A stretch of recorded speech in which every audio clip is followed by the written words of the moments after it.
Welcome to First Page Fridays, a video series from the Ames Free Library. Join us each week as AFL staff share the first pages of books from a wide variety of genres. We'll read everything from new releases to titles from the library's most popular authors and even some of our personal favorites.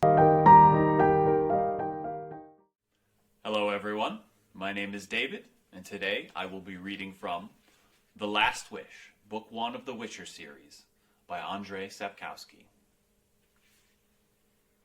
Later, it was said the man came from the north, from Roper's Gate.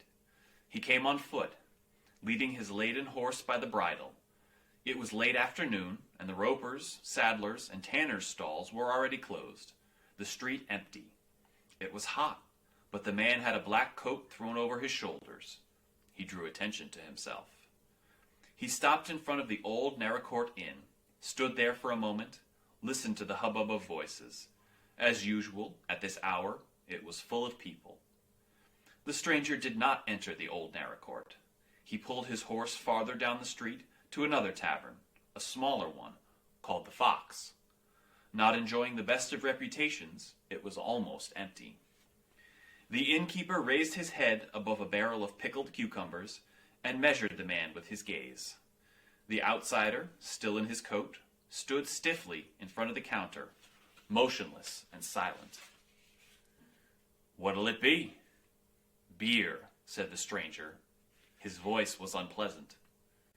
The innkeeper wiped his hands on his canvas apron and filled the chipped earthenware tankard. The stranger was not old, but his hair was almost entirely white. Beneath his coat he wore a worn leather jerkin, laced up at the neck and shoulders. As he took off his coat, those around him noticed that he carried a sword. Not something unusual in itself. Nearly every man in Wisdom carried a weapon. But no one carried a sword strapped to his back as if it were a bow or a quiver. The stranger did not sit at the table with the few other guests.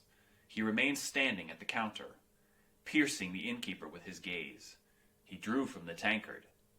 "I'm looking for a room for the night."